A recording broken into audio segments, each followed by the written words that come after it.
Time, though, to go through the papers, and I know that the Times has actually got a kind of, I think, a 16-page guide to the tennis tournament if you didn't have enough of it on early breakfast. And if you're kind of rolling your eyes because tennis isn't for you, there's lots of other things to come, including strawberry farmers, which I'm very much looking forward to. But right now, joining me to go through the papers is Alex Petropoulos. Good morning to you, Alex. How are you doing? Political commentator with Young Voices UK. How are you? Good morning, Rosie. I'm doing very, very well. Shall we start with the front page of The Telegraph? They've got their lead story is saying banks must respect the freedom of speech of its customers. This is a story that's been developing over the last few days or so. What's the main concern? Yeah, this is something that's really concerned me because I'm a really strong proponent of freedom of speech. It's something I believe in a lot. And over the last few days, we've been hearing stories about different people, one of them being Nigel Farage, who have reported that they've had banks denying them service, banks closing their accounts, shutting down, denying them access because of their political views. And, personally, I think some of the views on display are really abhorrent and nasty, and I disagree with lots of them. But fundamentally, I believe in a society that allows you to participate regardless of your political views. And fundamentally, we have to be realistic with the fact that Britain today, it's impossible not to have a bank account. It's impossible not to have a contactless card and integrate properly into society. So you would very much take the stance that regardless of your political opinion, the bank should offer you custom. Yes, very much the case. I think that maybe in the past you might have been able to make the argument that you could have used cash, but frankly today, banking systems, contactless is just so integrated into everything we do that cutting someone out from that system is the equivalent to cutting them out from society as a whole.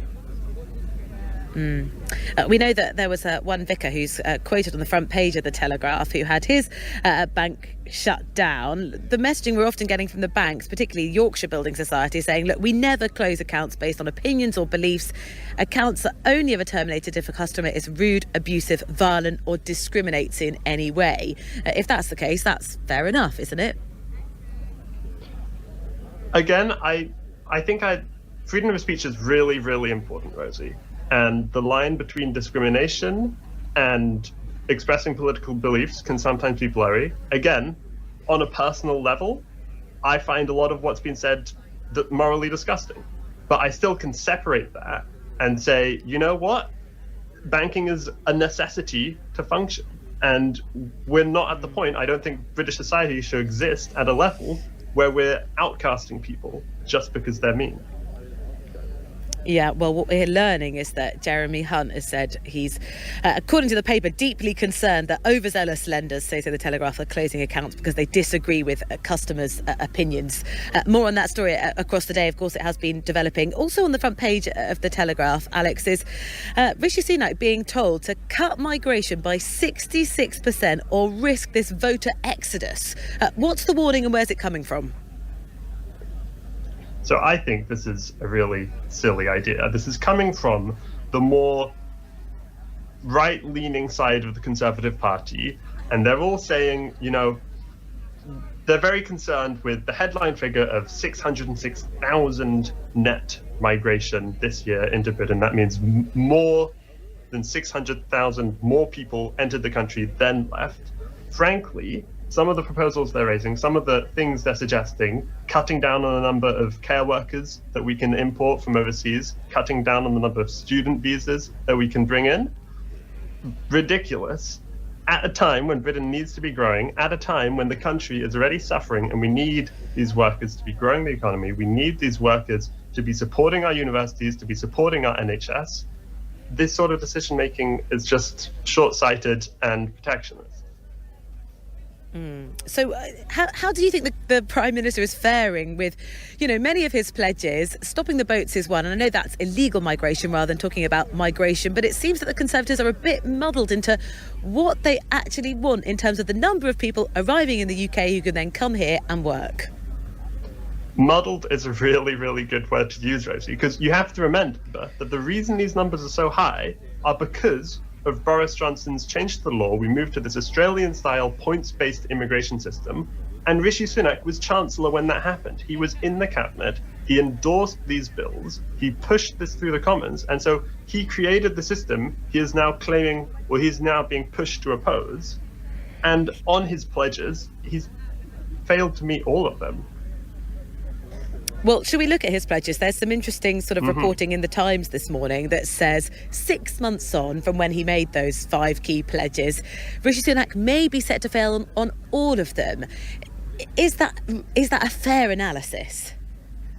I think it is pretty fair. And, Rishi Sunak, a lot of people were saying that the pledges, he reached too far. 5 pledges, 5 priorities is almost too many. At the point where it's 5, it's not even a priority. If we look at them now, 3 pledges on the economic ones: grow the economy, reduce inflation, reduce national debt.